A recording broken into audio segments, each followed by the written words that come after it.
حالانکہ یہ بل مسلمانوں کے خلاف نہیں ہے، لیکن مسلمانوں کے خلاف اس کو بتایا جا رہا ہے۔ وپکشی پارٹیاں اس میں انوالو ہیں، لگی ہوئی ہیں، اور یہ بتا رہی ہے کہ ہاں یہ مسلمانوں کے خلاف ہے۔ دیکھیں، بل کو لے کر جس طرح سے سماج میں بھرانتی پھیلائی جا رہی ہے، میں نے بل کو پڑھا ہے، اس میں ایسا کچھ بھی نہیں ہے کہ بھئی مسلمانوں کی مسجدیں یا مدرسے یا کوئی اور چیز ان پہ کوئی آنچ آئے گی، اس میں بالکل بھی کچھ ایسا نہیں ہے۔ میں نے خود پڑھا ہے اس کو۔ یہ وہ لوگ ہیں جو وقف کی زمینوں پر ناجائز قبضہ کرے بیٹھے ہیں، پرسنل لا بورڈ کے لوگ، جمعیت علماء ہند کے لوگ، یہ وہی لوگ ہیں۔ جتنے بھی پرسنل لا بورڈ کے ممبر ہیں، اسد الدین اویسی سے لے کر ایک فضل الرحمان مجددی صاحب ہیں، راجستھان میں ان کو بہت بڑا ایک کالج چلتا ہے، میڈیکل کالج، وہ سارا وقف کی زمین پر ہے۔ اسد الدین اویسی کی بہت ساری جگہ، ہزاروں گز جگہ بیگوں کے حساب سے اس نے قبضائی ہوئی ہے، اور دوسرے ممبر ہیں بہت سارے۔ جمعیت جو ہے ایک آرگنائزیشن ہے، اس کے ایک آرگنائزیشن کے 2 صدر ہیں، ایک مولانا محمود مدنی صدر ہیں اور اسی کے صدر مولانا ارشد مدنی ہیں۔ پہلے آئی ٹی او پہ مسجد عبد النبی پہ ایک آفس ہوا کرتا تھا، وہ بھی کروڑوں روپے کی جگہ ہے، اس پہ ناجائز قبضہ ہے، بورڈ کی جگہ ہے۔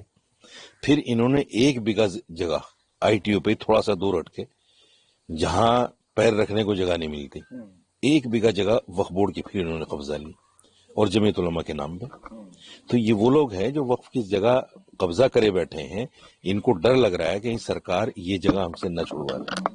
اگر آپ اتنے ایماندار ہیں تو آپ کو تو پہلے یہ جگہ واپس کرنی چاہیے کہ بھئی ہم یہ جگہ وقف بورڈ کو دیتے ہیں۔ اگر آج کا سرکل ریٹ کے حساب سے ان کا کرایہ لیا جائے تو ایک جگہ کا 10 لاکھ روپے مہینہ ہوگا، کم سے کم۔ اتنی پرائم لوکیشن ہے۔ پولیس مخالے جو ہو کرتا تھا پہلے، اس کے بالکل برابر میں مسجد عبد النبی بالکل چوراہے پہ ہے، ایسے ہی وہ دوسری جگہ ہے۔ تو یہ وہی لوگ ہیں جو جان بوجھ کر مسلمانوں میں بھرانتیاں پھیلا کر اپنے آپ کو بچانے کی کوشش کر رہے ہیں۔ حالانکہ یہ بل مسلمانوں کے خلاف نہیں ہے، لیکن مسلمانوں کے خلاف اس کو بتایا جا رہا ہے۔ وپکشی پارٹیاں اس میں انوالو ہیں، لگی ہوئی ہیں، اور یہ بتا رہی ہیں کہ ہاں یہ مسلمانوں کے خلاف ہے۔ آپ نے دیکھا اکھلیش یادو نے کیسے اپوز کیا اس کو۔ اسد الدین اویسی نے تو بل کی کاپی پھاڑ دی، کیونکہ وہ اصل میں کیا ہے، اس وقف کی جگہ کو کہیں نہ کہیں مسلمانوں کی نظروں سے بچانا چاہتے ہیں۔ اس طرح کے پرکرن کر کے پارلیمنٹ میں، اچھا مسلمان تھوڑا جذباتی ہے، مسلمان ان چیزوں کو جذباتی لیتا ہے، اور یہ دیکھتا ہے کہ اوہو اسد الدین اویسی تو ہمارے لیے آواز اٹھاتا ہے، اور اتنی سخت آواز کہ بل ہی پھاڑ دی۔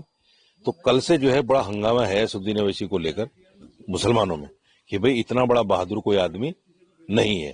لیکن جب ان کے سامنے یہ سچائی جائے گی کہ یہ آدمی وقف کی سب سے زیادہ زمینوں پہ قابض ہے، اس کے جو اسکول کالجز ہیں، اس کے جو جتنے بھی پروگرام ہیں حیدرآباد میں، وہ تقریباً 80% وقف کی زمینوں پہ ہے۔ تو یہ مسلمانوں کے سامنے جب یہ چیزیں آئیں گی، اور مسلمانوں کو سوچنا چاہیے، کوئی بھی پارٹی ہمارا فیور کیوں کرے گی؟ اس لیے کہ ان کو ووٹ چاہیے۔ کانگریس، سماجوادی پارٹی، بسپا، یہ سب ہماری اس پہ تو زندہ ہیں، ہمارے ووٹوں پہ۔ اگر مسلمان ووٹ نہ دیں ان کو تو ان کے پاس کیا ہے؟ کچھ بھی نہیں ہے۔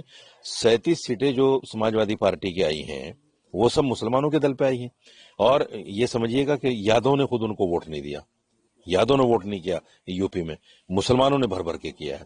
آپ دلی میں دیکھیے، دلی میں جتنی سیٹیں کیجریوال کو آئی ہیں وہ 74% جو مسلمانوں نے ووٹ کیا ہے اس کی وجہ سے آئی ہیں، نہیں تو اگر یہ مسلمان ووٹ نہیں کرتے اس کو تو 0/0 ہو جاتا۔ تو یہ ساری پارٹیاں مسلمانوں کے دم پہ زندہ ہیں۔ ہاں ایک چیز ضرور ہوئی ہے، کچھ پارٹیاں اور ہیں جو این ڈی اے میں ہیں، وہ بھی مسلمانوں کے دم پہ ہیں، ان کا چہرہ بھی بے نقاب ہو گیا، جیسے جے ڈی یو ہے، دل بدلو چاچا، وہ بھی بے نقاب ہو گئے آج، کیونکہ مسلمانوں کا ووٹ لیتے ہیں، اور مسلمانوں کا ووٹ لے کر مسلمان کے ساتھ کھڑے ہوئے نظر نہیں آتے، ہر جگہ ان کو پیچھے چھوڑ دیتے ہیں۔ تیلگو دیشم پارٹی مسلمانوں کی وجہ سے آئی ہے، R L D U P میں مسلمانوں کی وجہ سے آتی ہے، مسلمانوں کا ووٹ ہے۔ یہ ایسی پارٹیاں ہیں جو بے نقاب ہو گئی مسلمانوں کی نظروں میں۔ حالانکہ میں پھر اس بات کو کہتا ہوں کہ اس بل کو لے کر مسلمان کسی بھرم میں نہ رہے، یہ بل مسلمانوں کے خلاف نہیں ہے، میں بھی اس بل کے خلاف تھا، لیکن جب